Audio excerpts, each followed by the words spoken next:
This is The Art of Startup War, and I am your host, Brian McMahon. I am the sensei here at Expert Dojo, the fastest growing startup accelerator in Southern California.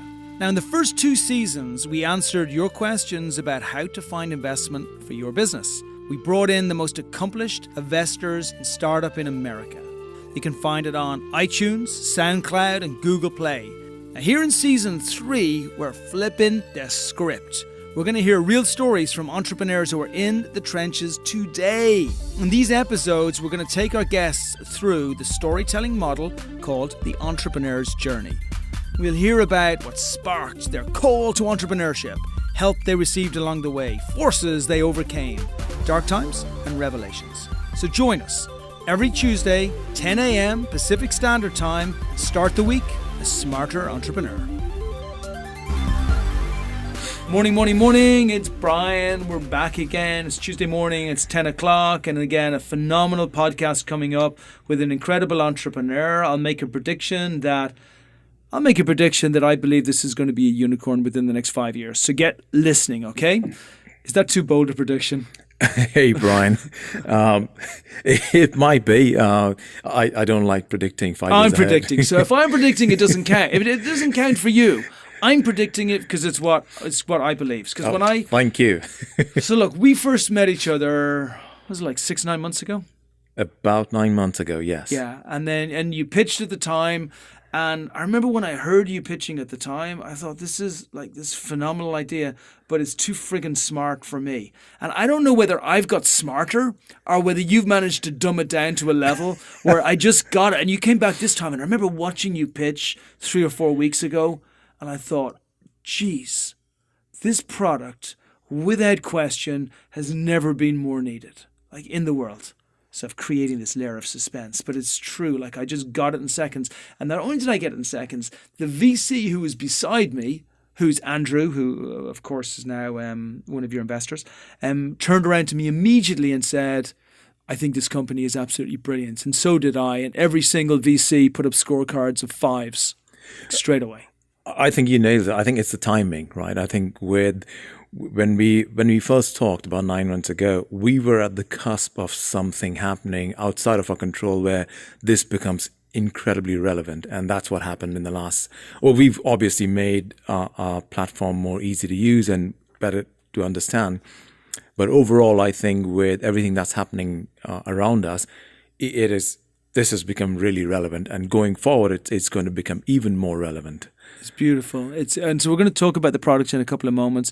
Let's rewind back a little bit and talk about you, where you come from, what you did, colleges, universities that you went to, and a little bit about how you actually then moved into this world of entrepreneurship. Oh dear. Okay. We have time. Great. I'm Carey D'Souza. I'm the founder and CEO of Sonikpass, which is building a technology called Verified Presence. Where did I start my journey as an entrepreneur? I would say truly being an entrepreneur was back in school when I first started, where most of my friends during summer breaks would go out and either go on camps and go vacationing with their parents.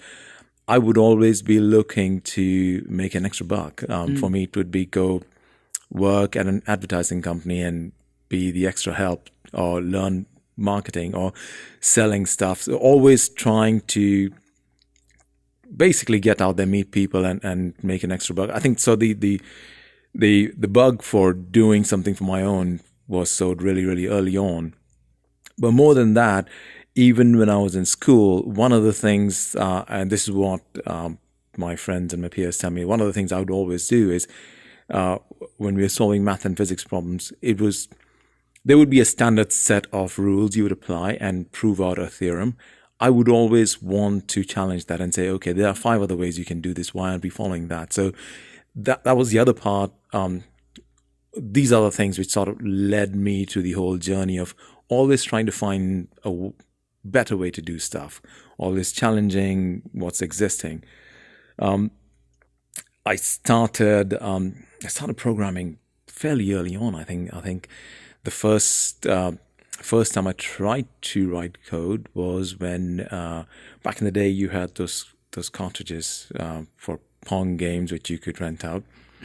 And we would get this, or my friend, we didn't. I remember them. This is all so depressing to me. Go on. We are old, Brian. We are. Back in the day, they would, I think people who rented them would be able to put a date and a timestamp on it beyond which they would stop working. And that got me curious because for me, it was, if every time you return it, they have to reprogram it or they have to do something that allows them to change. It's just so terrible and so awesome at the same time. It's like such an awful customer experience, but it's such a wonderful renewal guarantee, right? Yep, and that's what it was, and that's what led me to say, okay, it's like an Apple phone, actually. Now that I think about it, yeah, you're absolutely right. So that got me interested in trying to figure out how to basically make sure that we could do something and we could rewrite the timestamp. So my first foray into programming was assembly language. Not the best place to start, but and back then there was no internet. Luckily, my dad's office had a bunch of computers and they had a bunch of books, and I started reading through that, and it somehow, after months of experimenting, allowed me to do something which allowed us to keep the Pong game for a week longer than it was due back. And classic. That small victory is a great victory for mankind. that small victory. You beat the system. You beat it by a week, but who cares? You beat the system. I found a way to. Well, the week was because we started getting calls in from the guy who rented it out. Hey, what's happening with the cartridge? It shouldn't be working. Why are you still keeping it? What's the point? I've got to rent it out. So, with that, so the bugs of basically getting to know computers a bit, and again, it was not a complete bug. I mean, it was curiosity, and when you're a teenager, it's always fantastic to do something like that. Fast forward a few years later, grade 11, grade 12, where again, we were doing a lot of math and physics, and the computers are just now being introduced into the schooling system, where you would be introduced to BASIC and Pascal, and I'm old, aren't I? Yeah. It's super old stuff. Yeah. And that got me curious about, okay, this is great. I mean, I can get it to print something back on screen, but there's got to be more stuff you could be doing with this. So that got me hooked into computers. Started reading more about it, started learning more about it. And I think back in 11th and 12th grade, nobody really knows what you want to do out of life. Yeah. You're like, okay, I'm going to go to college and I'm going to go somewhere and figure out what it is. But I think I knew back then whatever I was going to do with my life would have computers and technology at the core of it. Yeah. It'll have something to do with it. And my parents were incredible people. First of all, they tolerated me. They always encouraged all of us to basically go and learn. There was no hard set path that you have to be a doctor or an engineer or an artist. It was always explore what you want to do and what you want to learn. And my father always said, just because you love the arts and the economics doesn't mean it's got no role in technology, because at some point they all sort of merge together and you find out the stuff you've learned in your art class or in your economics class or your history class can suddenly be useful when you're actually solving a math problem. 100%. My mom and dad, definitely my first mentors. They always pushed us to challenge. It was never come back from school and do your homework. It was, great, you've done your homework, let's read a couple of books. So they encouraged reading at a very, very early age, healthy debates at the dinner table. So all of that led to me getting deeper into computer science, and obviously my undergrad was computer science. Yeah. Where did you do that? So it was done in India. Mm-hmm. But we travel a lot, so there's multiple places. It's very nice was your mom or your dad Indian? There is roots. So I'm very mixed. Yeah. My dad's British, Portuguese, Indian. My mum's Chinese, Mongolian, British, Indian. So there's. I do think it was very nice of your parents to allow you not to be a doctor. Yes, especially coming from a place like that where there's a lot of... Everybody's a doctor. It's great. Listen, I want to go to, whenever I get really old and I'm like, there's nothing left, I'm going to India because everybody's son is a doctor. Absolutely. That's just all there is to it. So you did your undergrad over in India and then you came over to the States. Oh, no, I worked in India for a bit. I mean, I started my career as a programmer, writing device drivers, embedded systems, really hardcore, low-level programming stuff. Yeah. Got interested in, again, the video game stuff came back later on. Played Tomb Raider after years and years, and like, wow, this is fascinating. I want to learn more about that. Got interested in graphics programming and visual computing, and wanted to make a career of that. But back there, and I started traveling. I started working for companies in Europe and in Singapore. The exposure to games was just not there. The exposure to visual computing was just not there. And I thought, okay, maybe I take a break from my career and then go back to school and learn about this. It was nothing. I mean, the only schools were in US and in Canada. US was obviously super expensive for me. I had to pay through it. So went to Canada at one of the top schools, CDIS, which is Center for Digital Imaging and Technology, and then which was later on acquired by the Arts Institute. So I did my master's in visual and game programming out there, came to Canada, 2 years, did that. But even before finishing my course or my master's, I was basically hired by Electronic Arts. Beautiful. One of my teachers knew somebody at Electronic Arts. They said that I should... you're a computer genius, and Electronic Arts back in those days was like the rising giant in the space. It still is one of the big companies, and I think and my first big break was that I clearly remember my interview day. It was a 12-hour interview. 12 hours. It was 10 hours of technical interviews and programming stuff. Everybody from every team wanted to talk to me because it was unheard of a student or somebody who's not really completed being interviewed for a position. And then we had the management staff come and interview me, and heard nothing from them for about a month and a half, and then suddenly get an offer after a month and a half. It was not for a programming job. It was literally to manage a team. They said I had the unique skills of both understanding technology and managing people, which is very, very unique. So, and apparently there was a bit of a fight with the technical directors and the management as to where I should be placed. So, fantastic. And I ended up basically leading teams at Need for Speed. Did a couple of Need for Speeds. Electronic Arts helped out with Army of Two. And that got me completely hooked into games. Loved it. Did that for about 2.5 years. And I think this was around 2009. The company, like everybody else, went through a bit of a recession purge with stuff. I was asked to go to Australia. Worst places to go? Well, it was great. I mean, I was actually looking forward to it. And I spoke with the studio heads, and they were very impressed. And like, go to Australia. They need somebody like you. And back then, I just applied for my Canadian permanent residency. Right. And okay, after working for about 5.5 years to get this thing, give it up to go to Australia. So I decided, you know what, I'm going to take a break from gaming. Yeah. And then see what else is out there. I went to Barcelona, helped a company, small project, just to explore, help a company which was trying to launch a multimedia product. It was great. It was fantastic. But they were too small and they didn't have very big plans. Came back and I was exploring, and my one of my best friends moved to Calgary. And he said, hey, you should come to Calgary. It's a great city. It's a little cold, but it's fantastic, and it's got a lot of great prospects. And I reached out to somebody out there who were looking for people, and they said, you know what? There's this oil and gas company, very, very traditional, but they're trying to bring new technology, a new way of thinking into that, and you'd be perfect for it. So off I went to Calgary in the middle of winter, which is not fun. Trust me. This is a place where you touch metal with bare skin in winter. You're calling the paramedics.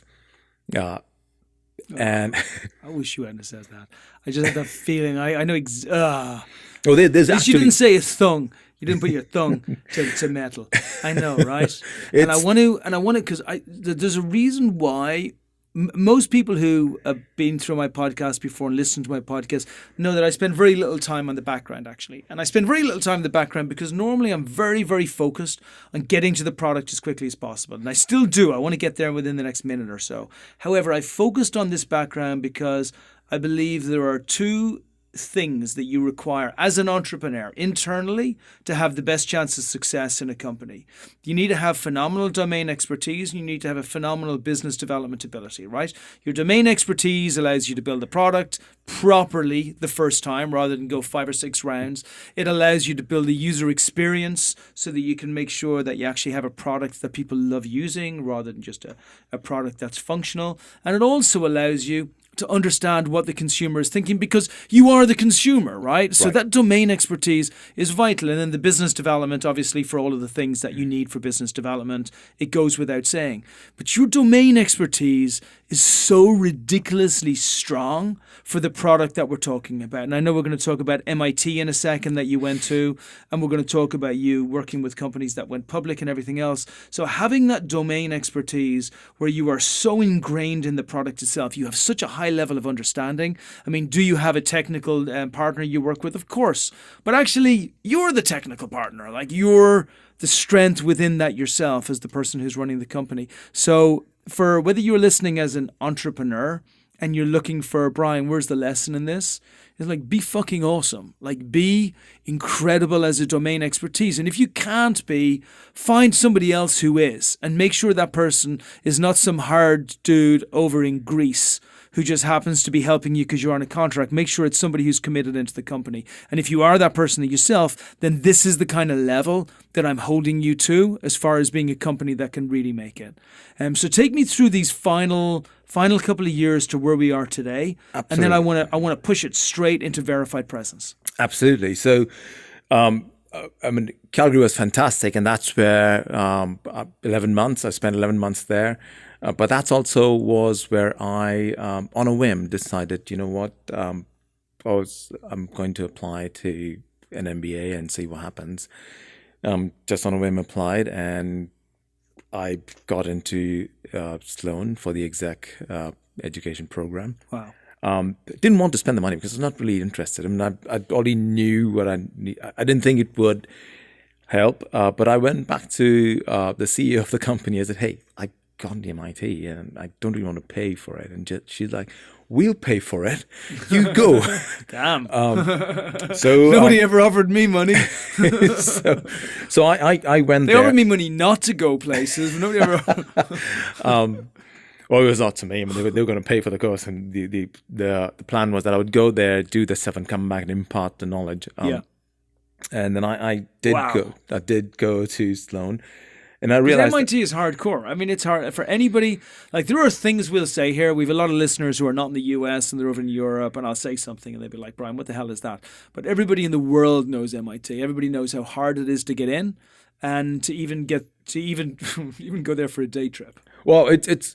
I mean, getting in definitely is one of the hardest parts. But the workload in all of these colleges, I mean, not just MIT, I would say, all these top level colleges, it's not normal. If you're a normal person, if you think that you can get by just doing stuff that you've been normally doing, you're literally going to drop out. That you're going to be forced out.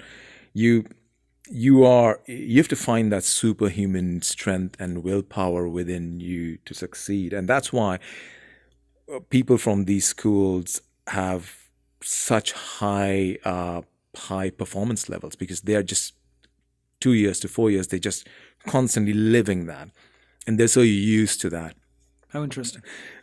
That's something I learned there. That if you want to do something extraordinary, you literally have to, first of all, be completely out of your comfort zone, and 2, you're not competing with the extraordinary people. So if you want to, 120% does not cut it. You got to do 180%. That's when you'll basically be noticed by the top people. Wow. That's what you learn. So how'd you do there? I did okay. I think they You were did great. You're like just so freaking humble. Like I have to force this stuff out of you because you've such a great background and I everybody's did starting to okay. I notice. mean, I found out that okay, I mean, for me, it was slightly different than other people out there because everybody was. I was in the exec program, so a lot of the stuff I was learning or was trying to learn there was something I'd already encountered. So there was not a lot of new learnings for me. Networking wise, it was fantastic, and I made some phenomenal connections there, who I am still in touch with.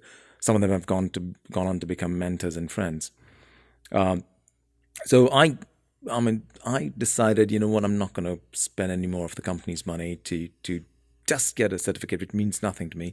So I midway decided I'm going to go back to the company. So I went back to Evoco. They were not very happy about it, but I told them, hey, this is what's happening. Yeah. I don't want you to spend another 30 grand. And my professors were definitely not happy, but they understood. So that was my short foray into MIT. Did that. And then I decided at that point, okay, Evoco is great, fantastic company, love it.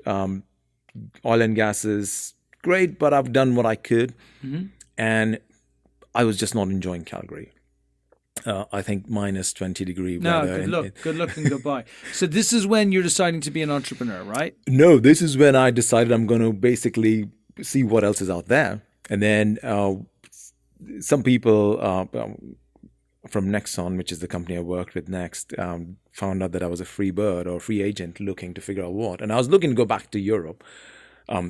But they said, you know, just come here for a week. We're looking to take the company public and we need somebody like you to head operations and technology and operations to just get us to that point where we could be a public company.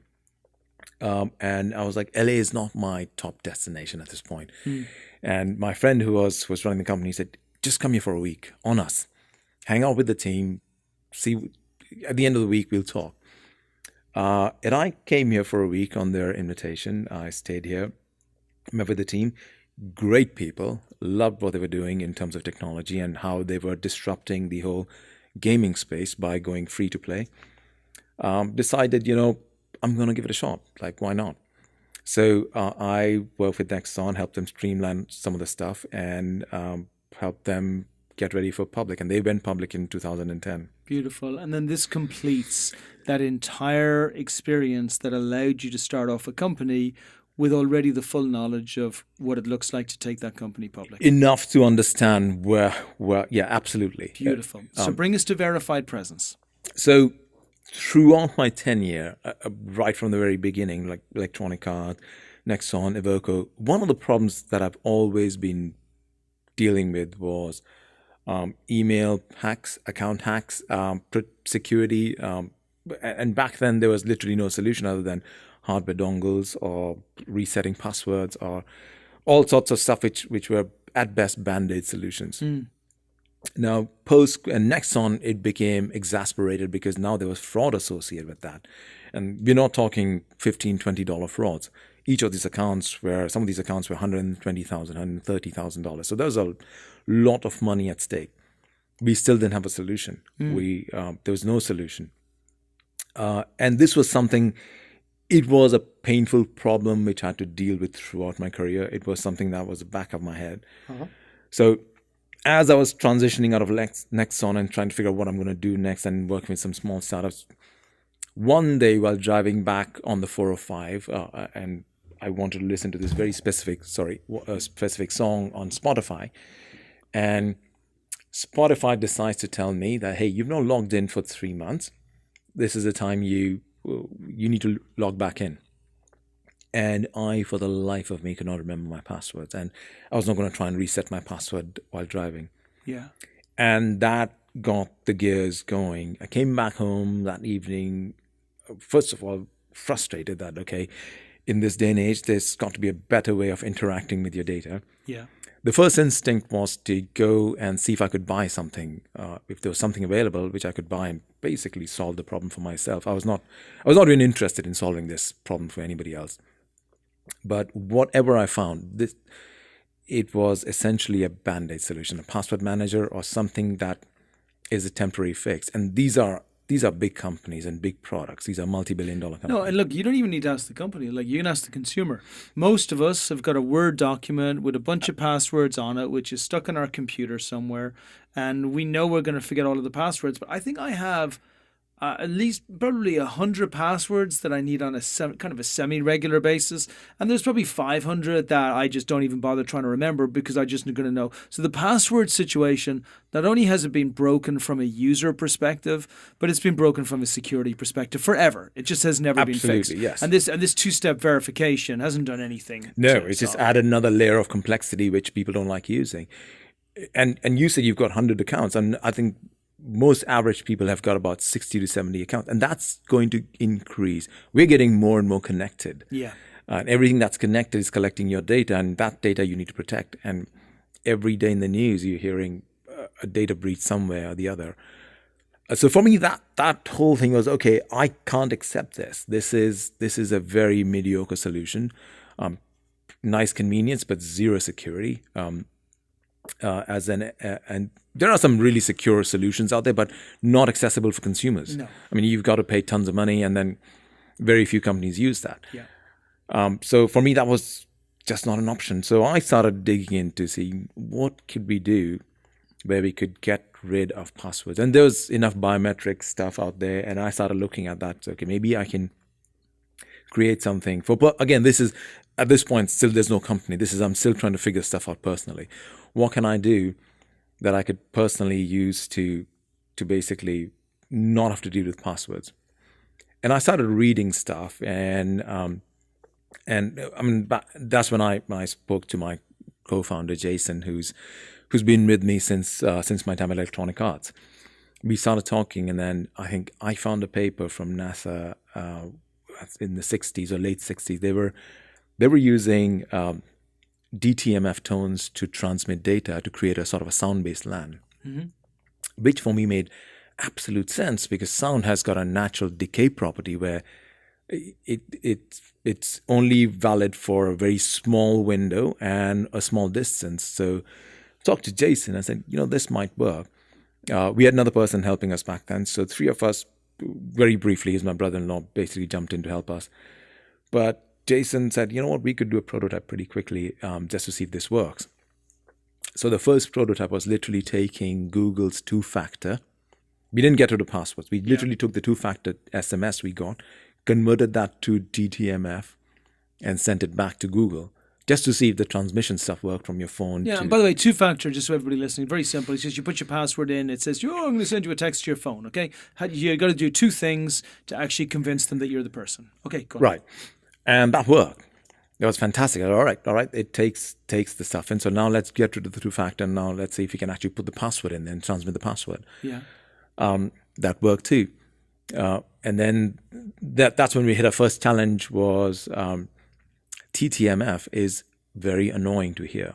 And explain to everybody what TTMF is. DTMF is if you ever send a fax to someone, that fax tone, or if you ever, that, or if you've got a touch tone phone, when those beeps, loud beeps, that's a DTMF tone, which is really loud.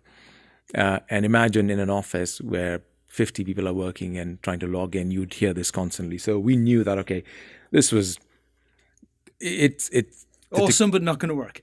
Technology works, but it's not a viable consumer solution. Yeah. So next thing to do was, okay, let's see if we can get rid of the sound bit or the audible bit of the sound. And we went and we did that. We converted everything to ultrasonic frequencies. So now we solved the audible sound bit problem. I think Jason's...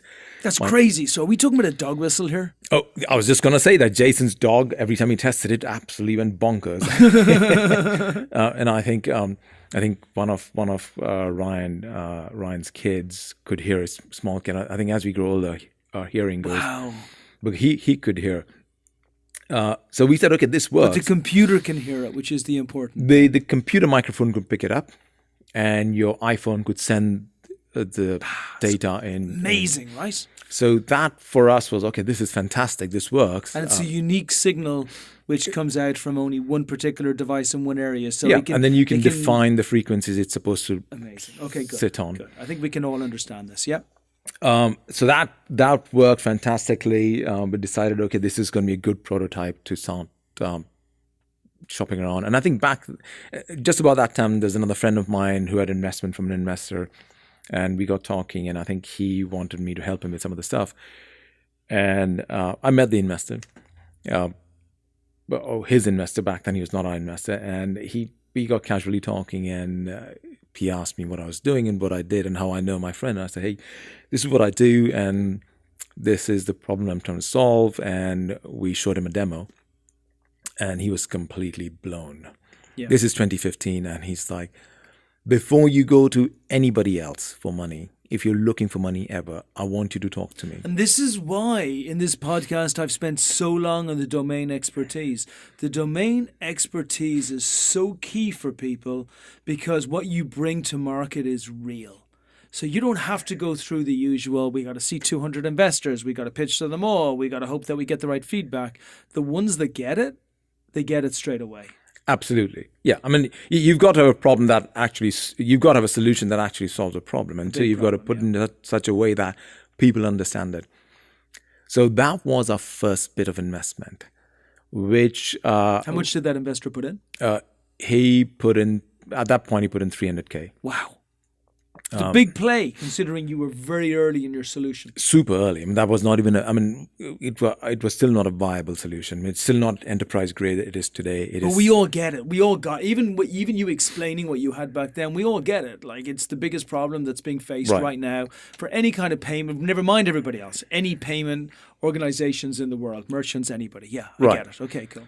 So that first bit of money influx allowed us to now really start thinking, okay, now we got to add real data which identifies people personally in real time. And so the whole concept of this is two things. I mean, we want to identify you in real time, but we also want to make sure that you are there in that physical space where you're trying to access We've something. basically taken that experience, this is the like physical world experience, handshake experience, and digitized it. So now that's how Verified Presence was born. But even after we got the money and we started adding more data points to the ultrasonic frequency transmission, we started adding facial stuff, and we realized that, okay, sound is fantastic in terms of what it does. It had two big challenges. It had one, as you start adding more and more data points, the transmission time became longer and longer, to a point where it went 60-second transmission time, which you can't have. Yep. You can't have anything more than 12 seconds. People start mashing keys. And so that was the first challenge. Secondly, reliability was a problem because the iPhone ecosystem is a very close ecosystem. iOS ecosystem is a very close ecosystem. So everything is standardized. You know exactly what you're getting. Moment you get out of that ecosystem, you go to Androids and the Windows, and they're great ecosystem, but you've got so many different manufacturers, so many different standards. It becomes hard to predict what sort of reliability you can get. So that was the second big challenge we faced, and we were like, okay, this is we are dead fish in water if we don't think creatively. And at that point, I think the Bluetooth low energy first came out. We started, you know what, maybe just experiment with this. It's RF, but let's see what happens. Now that worked beautifully, and by then we already had our first key hire contractor who helped a lot with this. But we realized, okay, BLE, Bluetooth Low Energy, does not require pairing, is far more secure, and we can control the radius within which this back and forth can happen. So Bluetooth Low Energy means you have two devices that are connected by Bluetooth signal that can tell what's happening with the other device at any one particular time. So think of a normal Bluetooth where you pair another device with it to talk to each other. But Bluetooth Low Energy is like the beacon. You don't have to pair. There's no pairing required. Right. And the energy requirement is super low. So for us, it was fantastic. This allows us to send massive amounts of data, allows us to control the distance within which that data can be sent and received, and is reliable. So I'll just talk to you. I want to fast forward to like the end product, what it looks like. But before I do that, I want to just tell you like how big a problem this is. At Expert Dojo, we invest $50,000 checks into very early stage startups in return for equity, right? We also have the venture studio that everybody knows about, but for this purpose of what we're talking about this morning, we do $50,000 checks. We do checks. I don't send any more electronic transfers. Nobody gets given their money by transfer. I make them travel. I don't care where they are. I make them travel to my office, and then I hand them a check, which then they can take down the bank. And I get them to write a piece of paper saying that they've received the check. That's how bad things are. It is. It's absolutely bad. We won't electronically send anything over $2,000 anywhere. I've stopped doing that now. And I know people close to me. I tell them the same thing. If you want to be safe, then just hand deliver it, because that's the best, safest way to do it. But what I love about what you're going to talk to us about is you have taken as many of those possible physical factors that are involved in handing somebody a check and managed to somehow transfer it into the virtual universe. Absolutely. By allowing electronic banking to be safe. Not just banking, but banking is an easy one. Any transaction. Any transaction, any sort of data transaction, where basically, like I said, we've taken the physical handshake into the digital space. So now you're not only validating a person's identity in real time, you're verifying that he or she is there at that transaction point. Okay, so how do you do that? Dumb it down as much as you possibly can for everybody listening. But for investors, keep it at a sufficiently high standard. What will the interaction look like? I am paying for something with my Bank of America or with somebody else. Like, how does it look? Well, how is it different? And use whatever example you like. Right. But how is it different from how I do it today? Maybe just compare one with the other. For sure. I mean, currently what you do is if you go to Bank of America, you would need a username, you'd need your password. And I think most banks have got two-factor built in somewhere. So you'll get a text message and you'll basically add in the two-factor. That's what it is. And I think some of these are automated now. So you enter your username. It takes the password from your iCloud keychain and it sends a two-factor to that and sends it back. So the user experience is still nice. You're still using a password. Somebody has your password. Password as a bearer token. If I have your password, I become you, period. Yeah. And also, it's only one part of the piece. Like, all of the interaction through email is not protected through this. Nope. Through text. It's just one thing individually on its Absolutely. own. And I think it's an important part of it as well. Absolutely. And then because the breach is very seldom when somebody has your card. It's when the waiter takes the card back into the kitchen and you don't see what's happening with it. So that online are all those different pieces as well. Those are the breach. Typically, in a banking breach, I mean, most banking systems are not breached because they've got pretty strong security. The breach happens because if you've got a strong password for your bank, if you're like most of us, you would use a strong password in non-secure sites, and those non-secure sites get breached. And then one of these hackers will decide, okay, I'm just going to try it. Hey, Brian used this here. He might have used it here. And so breaches, it's not. A lot of time people think that hacking is somebody sitting there with 50 computers and hacking at the bank sites. No, banks and governments are very well protected. It's the moment you introduce a human factor, the moment you make somebody like a normal human responsible for their security, they're going to come up with passwords like 1, 2, 3, 4, 5, 6 or wife's name or dad's birthday and stuff like all of these are easily. And that's what you don't want happening. So what we do is we basically, every transaction, so the way we are different is you going into the bank, instead of you typing in your username and password, you'll just type in your username. First thing the bank is going to say is there a Brian who even has an account with us, this specific Brian? If it does, it basically pings us and say, this Brian is trying to get into us. Can you verify that this is the right Brian? And 2, can you verify that he is basically in front of the ATM or the computer trying to log in? So the first thing we do is we validate your identity in real time. Now that's done through multiple factors. It's not just your face and your voice. It's usually a combination of those with behavior, a whole bunch of stuff. I mean, it differs on every transaction. Wow. And that creates a unique one-use time-sensitive signature, which is then encoded and sent encrypted from your phone or your smartwatch to the access point, which could be an ATM, could be a door, could be an email, could be anything. And that ensures, and because we're using BLE and we use something known as RSSI, which basically ensures that you and the receiving entity are within the same 3 to 10 feet radius. Wow.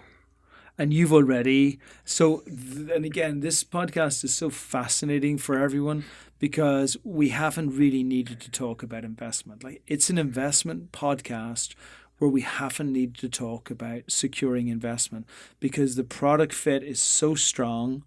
Your business development, I do want to focus on a little bit, but also the domain expertise, obviously, that I've mentioned is so strong as well.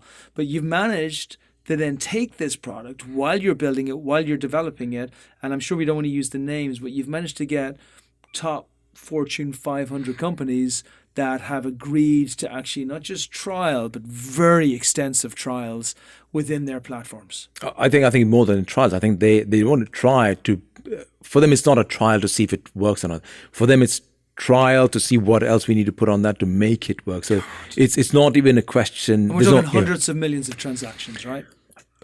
One of the companies I'm talking to has got 250 millions worldwide, each doing at least 1 million transactions a day. So we're talking massive numbers here. Both these are market leaders in their field. And when they first saw the product, obviously the password stuff is painful for everyone. And they basically took it beyond just passwordless. For them, it basically solved a massive pain point, which they've been trying to figure out for the last 3 to 4 years. So I think part of the journey was basically getting in front of these guys as early as possible and say, we're building this.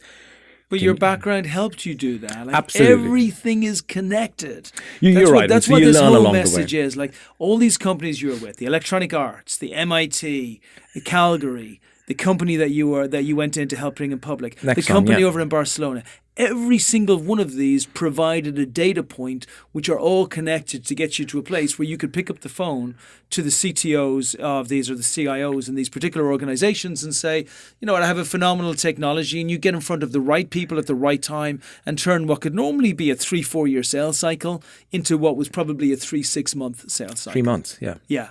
So and it's a really strong thing, and I really, and you know, when I heard Carey pitch, and like Carey was kind of casually pitching at this event because a friend of his was throwing the event. When I heard him pitch, I realized that there are some people, just some people, that because of that domain expertise, because of the prolific business development that they've actually done, because of their focus on that area, they don't need investment. And when I say don't need investment, I don't mean they don't need money.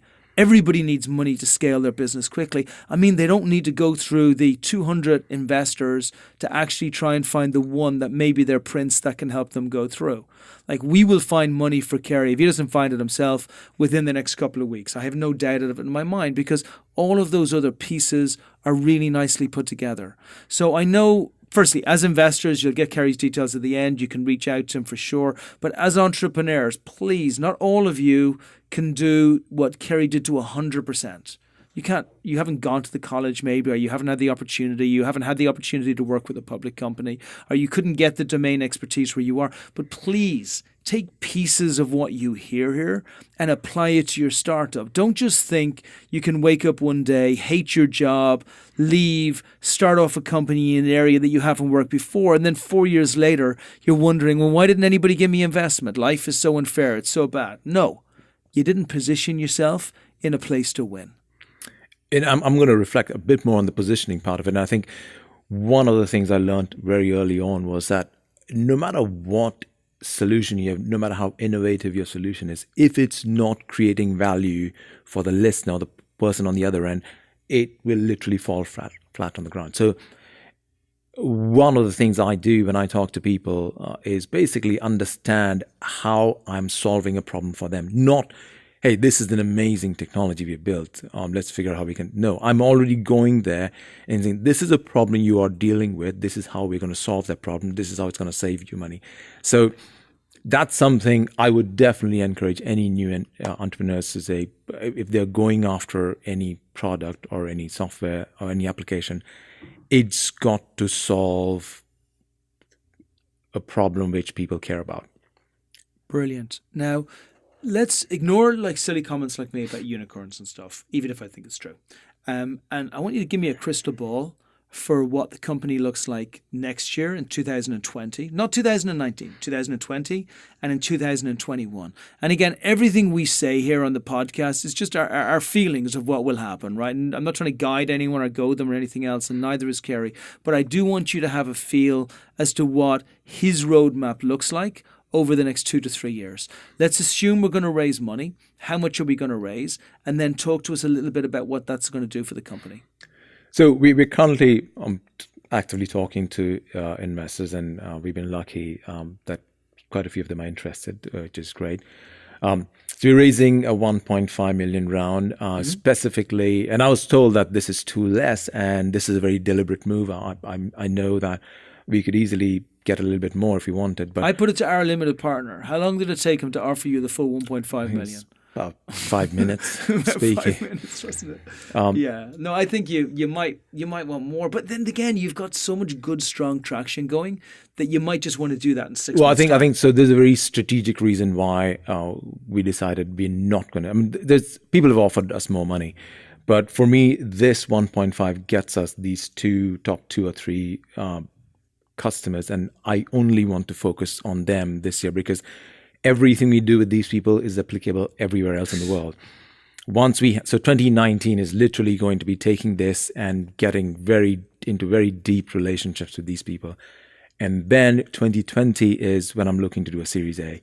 That will allow us to create the APIs and SDKs for everything. I mean, the vision is that we become something like what PayPal is for payment systems or Stripe is for payment systems. If people are thinking of doing security or protecting transactions. Mate, you know what I love? There was a Motley Fool. I don't know if you probably know Motley Fool. Yep. For those of you who don't know it, it's this great resource which kind of tells people what shares they should buy and why they should buy the shares. And then Motley Fool buy the shares and they go in. But they said they say a lot of stuff which I really like. But there was one time when I was just listening to them on one of their podcasts, and they said everybody's looking for the shares that are going through the roof. What we look for is the widgets that are making those shares go through the roof, right? So rather than just looking for the computer company because people are buying computers all day, you're looking for the intel before it comes out. Right. And that's where you position yourself beautifully because you're agnostic in industry.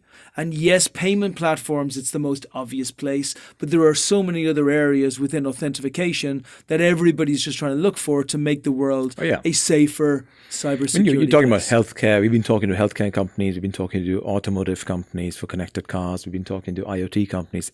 This is very relevant. I mean, what we're doing is super relevant now. It's going to get incredibly more relevant in the next couple of years. So the whole point is 2019 is going to be making sure that we are building a robust platform to make it available for the rest of the world in 2020. Okay, beautiful. So look, normally these podcasts get, stack ranked and it will come out within the next couple of months. Not this one. I'm going to ask Vincent, who's our producer, who I don't say thank you enough to because Vincent is friggin' epic and all these podcasts just get made by Vincent Serrano. So anybody ever wants to do a brilliant podcast, let me throw a mention in for him. You should contact me at brian@expertdojo.com and I'll put you in touch with Vincent and you will have one of the greatest podcast producers in the world. But normally Vincent stack ranks these for me in the future. I'm going to ask Vincent to put this one out next week. Thank you. Right now we are in the second week of February. We're going to put it out for the third week of February. My belief is this round will be closed by the end of February, first week of March at the absolute latest. So we'll get it out there. Everybody's going to have it in front of them. But just bear in mind, it's going to be a pretty short timeline as far as actually just getting back to Carey. How can everybody contact you? And any final words that you want to share with everyone? So my contact is Carey@sonikpass.com. That's CAREY at SONIKPASS.com. They can also call me 310-647-7814. You can find me on Twitter, Carey_D'Souza. I think those are the three best places to contact me. The final words, I mean, I'm hoping people who are listening, some of them want to go and start their own companies, is not something new. It's something which has been said before, and I'm going to say it again. Only start a company, only start this journey if you're absolutely, absolutely passionate about it. Passionate to the point where you have to make some incredibly hard and brutal choices. And to the point where it's almost a sickness. A good sickness, right? It's a good sickness. It is to the point where you are literally thinking, if my car breaks down and I need $1,000 to fix the car, or I'm walking, versus I need $1,000 to get that domain. For me, it's a no-brainer. We take the wheels and sell the wheels on Absolutely. the way. I would say sell the car and use another. So it's got to be that point, because otherwise it's going to be hard. You will hit. Most people think that startups go through one big, deep dive and then come back out. No, this is you'll be going to multiple ditches and multiple abysses, and each one will be worse than the one before, and you've got to come out. And it's only you. It's only you. It's always going to be only you. You are carrying your own weight and the weight of the company and everybody else. So you really have to love doing this. And by the way, verified presence. So will they find that? How will they find that website itself? If you type sonikpass.com, so we are just go straight over. It's gonna take them to them. We don't have a website yet because, unlike other companies, instead of just putting a lot of flowery marketing stuff, we decided we are going to have a website, but we're going to have the website with this 2 of the biggest customers on there when the pilot starts in about a month and a half's time. Beautiful. So it'll be relevant. It's not just going to be, hey, look, this is what we're building. It's going to be, this is what we built, and these are the people using it. I love it. Mate, we are on a journey together. Never doubted it. We're going to do everything we can to try and help you raise that money. And it's not about whether it's going to be hard. It's just about whether we get there quicker than you do. And I just wish you all the best. I think you've solved one of the biggest problems that's been faced in payment processing today. And I feel that you've got the solution. It's been a pleasure, my friend. Thank you, Brian. Likewise. To be continued. Thank you. Thanks for joining us. If you love the podcast, please empower your circle by sharing these stories. The Art of Startup War is brought to you by Expert Dojo. And remember, we invest in startups, $50,000 checks. Make sure you apply on our site if you are one of those great entrepreneurs looking to bring your company to the next level. As far as the Art of Startup War is concerned, we are back every single Tuesday at 10 a.m. So remember, check out the new episodes. If you want to find out what the investors think, check out season 1 or 2. But make sure you join us every single week.